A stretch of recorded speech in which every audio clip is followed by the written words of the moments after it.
Hello and welcome to the Friendly Mirror. I guess it's not really a wrap up today. It's more of a while it's ongoing kind of a thing. Um, I I do 3 challenges a year, and there is one in September called the Streamline Your Mornings. It's a 5-day free challenge. There is one I'm going to do it next year in November. It's called the Handle the Holidays Challenge. It's another 5-day free challenge. And then in February, I like to do this one. This is the second annual one that we've done.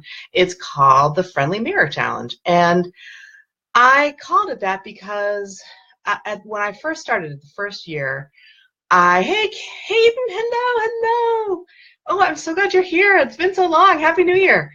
Um, so Hayden participated in the Streamline Your Mornings challenge in September, right? So you've been in a challenge before. So the Friendly Mirror Challenge is all about I guess I was just saying I got started with it because I was reading a book, and the book advised basically having a conversation with yourself in the mirror every night. And I was like, all right, I'll take on this challenge. I'll give it a try.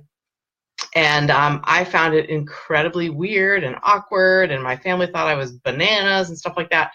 But the book that I was reading challenged me to do it for 3 months. So I was like, all right, and then basically it said, after 3 months, if you still want to do it, go ahead, but you can choose to stop at that point. And I was like, I'll do it for 3 months. And that was now like 18 months ago. Maybe not, maybe it was 14 months ago, but still it was well over a year ago. I have never looked back. I mean, basically it is probably one of the best things I've ever done for myself. And when I started talking about it in early 2017 on the podcast, people responded with fear almost of doing that. People would say, oh, I could never smile in the mirror. I could never do that. And it became a conversation about well, why not? And I realized that people couldn't smile in the mirror because smiling in the mirror is, I mean, this maybe not for everybody, but a lot of the people who I spoke to about it would talk about how they couldn't look at them in the mirror without cringing because it felt self-serving. It felt like you're putting yourself forward in in an ugly way, in a sort of almost shameful way. And it even goes deeper than that, because a lot of times what happens is if we feel that way about ourselves, we tend to feel that way about our hobbies. We'll think to ourselves, well, I'm not deserving of this. I don't deserve alone time to do what I want to do. I don't deserve time to read a book before bed, if that's what I want to do. And I know, so Hayden, and not to call you out or anything, but I know that you are a painter, and I'm curious if you have.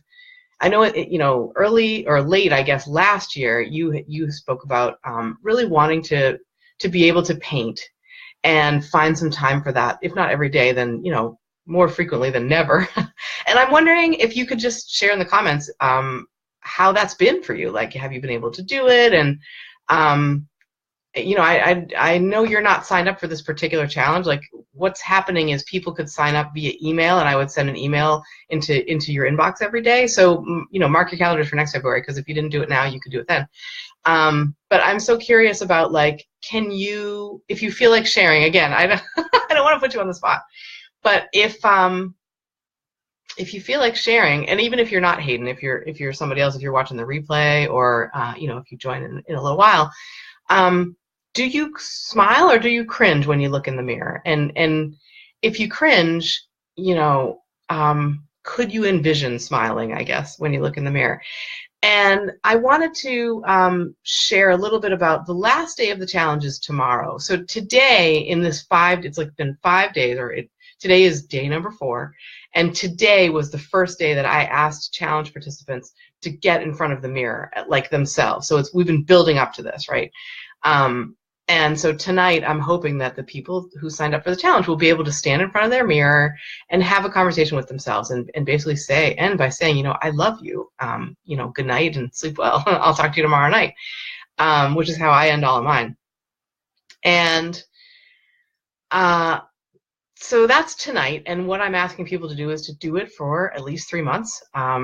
Even though it feels weird, and you can think of me doing it in my mirror every night, even though my family thinks I'm a little crazy, it's been really, really super helpful for me.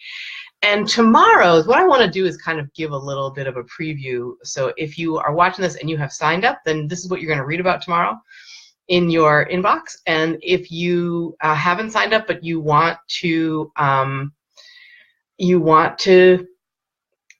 give this a try, or at least try to think differently about looking in the mirror. I'm not asking you to do this challenge. I'm just asking you to kind of like listen to my story right now. So my story, this is a story that's going to show up tomorrow in people's inboxes who signed up. So my story is that once upon a time, I really didn't like my voice.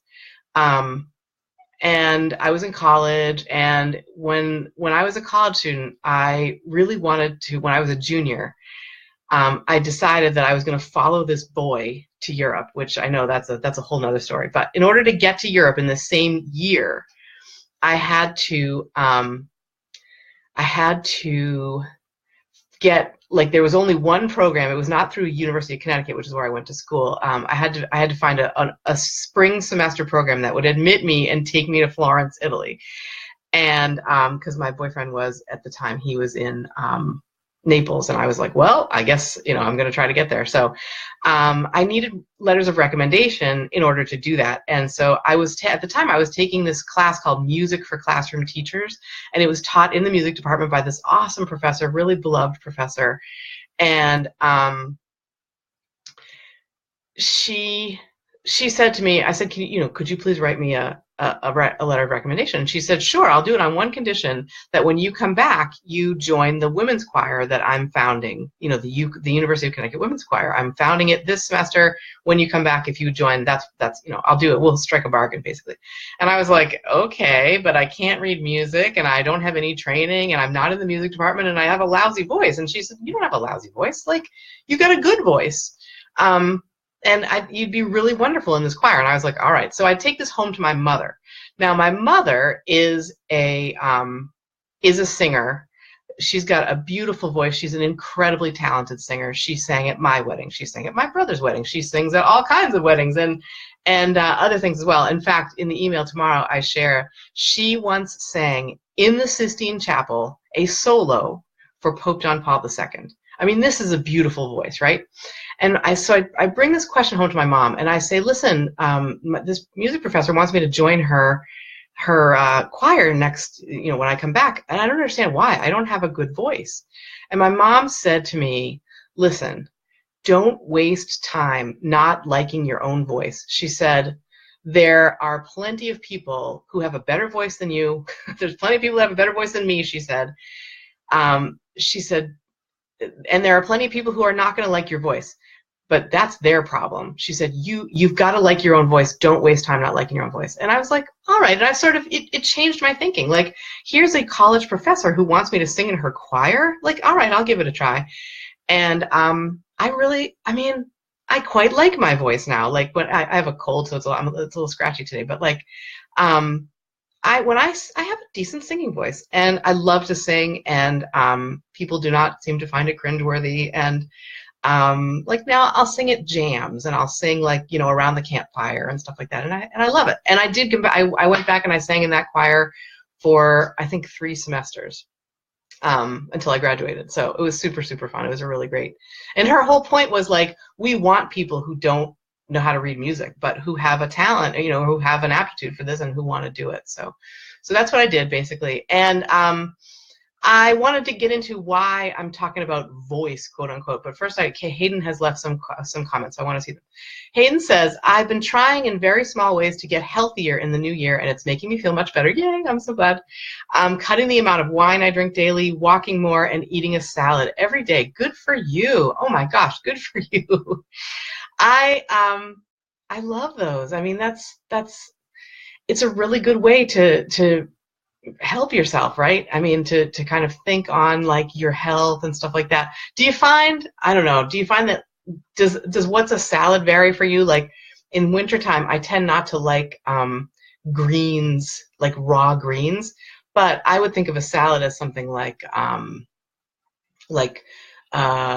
like sweet potatoes and chicken and grapes, maybe with some arugula thrown in or something like that, and a nice dressing. Like even warm. Sometimes I'll have like a warm potato salad maybe, or something like that. I'm so curious, Hayden, like if like specifically, what are the salads like for you every day? Because I think that's a really good goal, and anyway, I'm just curious about like how you handle it. So she said, Hayden says, wow, that sounds delicious.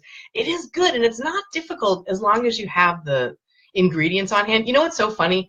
I feel like where somebody else would have a salad in winter, I think of what I have as almost like hash.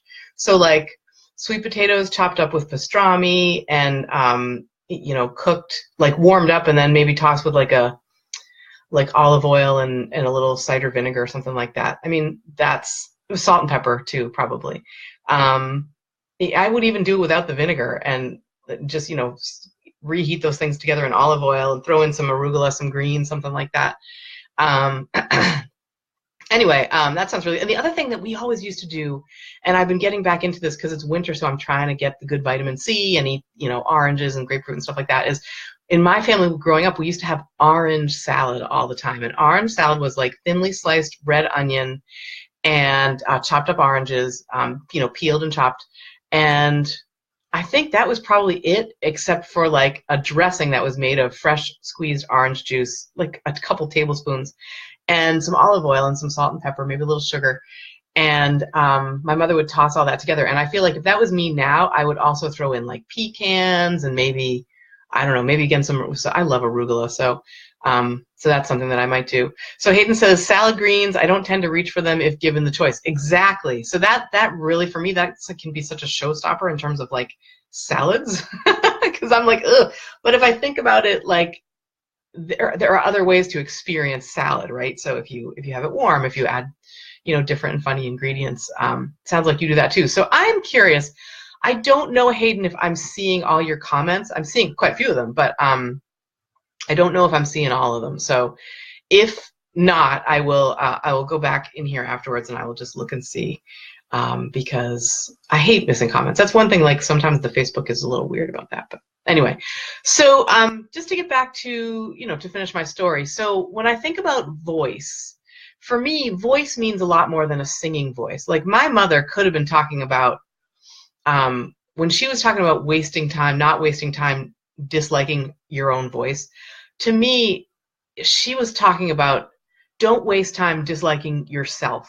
Don't waste time disliking like your heart, and your desires, your the things that you're curious about, the things that motivate you. So I'm a skier, for example, and I think one way that I show off my authentic voice is by just loving getting on that ski hill. So in the wintertime, this winter's been a little dicey because I had bronchitis, and then I've got this cold now, so I'm probably not going to ski tomorrow just because I got to take care of myself. But in general, once or twice a week, I'm getting out skiing, once with the kids and another time at night with some friends. And the enthusiasm and the love that I feel for that, like, it's silly. I mean, if you think about it, it's a little silly. It's just skiing, right? But to me, it is so much more than just skiing. There is such a freedom in flying down the hill. My friend Malcolm and I hit 46 miles an hour the other night. 46 miles an hour. I mean, isn't that awesome? In control, very, it wasn't insane. I don't want to freak anybody out, but that's a really fast speed. And to know that I did that because of my skiing ability, and to be able to like replicate it, because as long as the conditions are good and it's safe. I don't like doing that when it's real icy, or I don't do it in powder, because that's a really good way to get a concussion or something. But if the conditions are right and I can fly and it's completely uncrowded, as the mountain is every night after 7 p.m., it's awesome. I mean, it's so great. And to me, that represents who I am. And if somebody, I think a lot of times we have this vision that somebody's going to like disparage us for what we like. I could totally see somebody being like, oh, that's so stupid. It's just skiing. Come on, grow up. And I think that's what we do to ourselves in the mirror. We'll think to ourselves, oh, this is really stupid. Like, I shouldn't want this. This is not that important or whatever. And to me, that is when we're saying the mean things to ourselves about what we care about and what we, want to do with, either just with our evenings or with our lives, right? If we have any kind of creative instinct at all, and we are raising young children, that can be really a tough combination, and to be able to look at ourselves in the face and understand that and be able to smile and say, it's good that you want this. Skiing is good if that's what you love, you know what I mean? And that's something to uphold and be happy about. I'm the only female in my group of skiing friends at night. And in my group of skiing friends, when I go with the kids, there is one mom who's been consistently skiing. All the others are dads. And I know for a fact that quite a few of the moms would ski if they, if they could, but they don't feel like they have they're not that good at it, so what's the point? And I feel like the point is, if you love it, then you should do it at whatever ability level you can do it at. And if you want to get better, you can take a lesson, you can keep practicing, you can watch things online, you can learn. But I feel like the reason I bring that up about the dads and the moms is because I mean, this is not objective science, but in my life and in my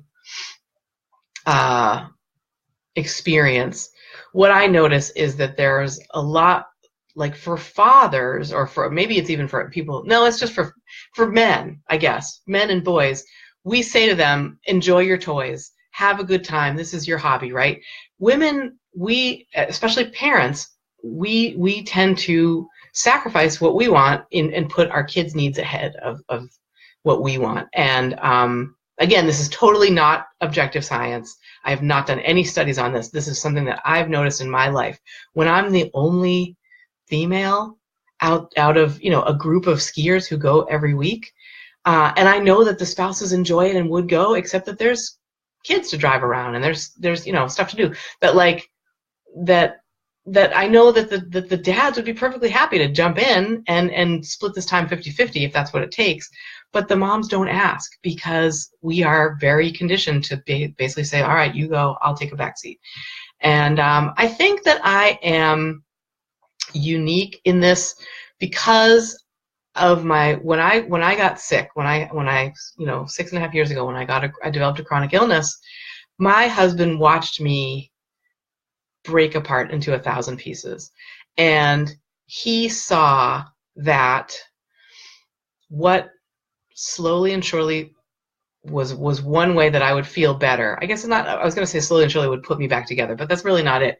What made me feel better, even at the worst of times, was to be with my friends, to be with our friends, to be in a group. Like he kept saying, he would say to me, you light up when you are in a group of people, and I want to get you that as much as possible. Now, Ben isn't a skier, right? He is a fisherman. So what we do is we trade off. Like, I mean, it's not really a trade-off, but like, while I'm in wintertime when I'm super happy and enjoying the winter, poor Ben, he's not an ice fisherman, so he's not a fisherman basically right now. And then so I'm the one who's like, all right, I'm gonna ski Tuesday night and Friday during the day, and that means that on those nights he steps up a little bit more with things like dinner and whatnot. And then when it's his time to fish, basically, he plans to go out early Saturday morning, maybe even early Sunday morning or late Sunday evening if he can. He tries to get out 2 or 3 times a weekend because like that's the only time he's got. And we really try to support each other in this way. And I guess what I want to leave you with is the idea that like if you have something in your life that you really love, like Hayden saying she hasn't been painting, but she's been trying to find more ways to be creative, because it like wells up from inside of us, right? There's nothing we can do about that, except if we're gonna be happy, try to uphold that and think, you know what, I'm deserving of this time. I'm deserving of my hobby, or my creative outlet, whatever it is, be it skiing or fishing or painting or whatever else. And I think that's what I want to leave you with, is this idea that like that looking in the mirror and smiling at ourselves, having a conversation in the mirror in which you say, you know, today was a good day and here's why, or today was a tough day and I forgive you, you know, and tomorrow will be better. I feel like part of that is looking in the mirror and really believing in your heart that like you're worthy of your interests and your hobbies and your passions and your loves. And I think that's what, you know, that's really the idea that I want to leave you with. Whether you participated in this challenge this year or not, you still look in the mirror every day, right? And if you can look in the mirror and feel like happy and smile at yourself in the mirror and view yourself as a deserving person, that is what I would hope to leave you with. And that is, sometimes that is a real challenge, you know? But if you can, I really hope, you know, that you can, basically. If you feel like you've got the wherewithal to try it, I really encourage you to try it. And get in touch with me at well, it's Karen at WeTurnedOutOK.com or WeTurnedOutOK.com/contact, and just let me know how this feels for you, how you've been doing with it. If you are a member of the Friendly Mirror Challenge, you can just hit reply to any of the emails I've been sending you. And because what I did was I sent an email every day of the challenge, and tomorrow's the last day for that. So until next February, when we'll do it again. Yeah, so let me know. Just get in touch with me and let me know how it's going for you. Hayden says, I wish I could post a picture here. I had to create an inspiration board and I got into it and it ended up being fun. I love those. I've done a couple of those. You know what, Hayden, I don't think you can post it into this like Facebook Live, but if you create a create a post in the We Turned Out Okay Facebook group, I have to approve it, but what I'll do is you put the picture in and, you know, tell us a little bit about it and I'll approve it and then we can see it, because I'd really, really love to see it. All right, I think I'm going to finish up there. I'm so glad you got to be here live, Hayden. It's really good to see you, quote unquote, see you. And Hayden says, okay, cool. Yeah, so definitely, please, I'd love to see it. I have not done inspiration boards, but I've done like vision sort of journaling, which is where you cut and paste stuff, because with writing for me is tough, but you know, I've cut and pasted and that's been a thing. So actually the last thing I'll do here is I've been doing things like member calls and Facebook Lives and stuff like that. I've been getting some questions about like what's on the wall back there. So this is our office, but it used to be my youngest son's bedroom. And when we changed it to he moved to like a more suitable room for him. And when we changed it to an office, we decided to leave the mural. Actually, he asked us, one of the things, we were going to anyway, but he said, can you please leave the mural because I love it. So it's from Where the Wild Things Are. And so what I did was I painted over in this corner. I mean, it's not fabulous, but like it works, right? Here I am disparaging it. It's not fabulous, but I painted the words and the walls became the world all around, because that's from the book Where the Wild Things Are. And then on this wall, if you can see, it's dark over there, like, but that is the wall that like my husband's desk is on. And you can see along the back wall, there's the moon from Where the Wild Things Are, and there's like a whole bunch of tree cover and stuff like that. And that goes right to like the doorway of this room. And that is basically a way of being creative, if you think about it, you know? Yeah, it's funny though, it was for Jay. Max loved the book Where the Wild Things Are, but it wasn't for our Max that we did this, it was for Jay. But I always loved that too, that we have a Max, and here's you know, little Max from Where the Wild Things Are. Yeah, so that's what this is where I do all my you know, Facebook living. It's behind a little glance behind the kimono, if you will. All right, I think that's going to be it. Talk to you guys soon. Thank you very much for watching. Hayden, it's super good to see you and talk to you. All right, you guys have a great day, and I will be in here in March for another Facebook Live. All right, bye.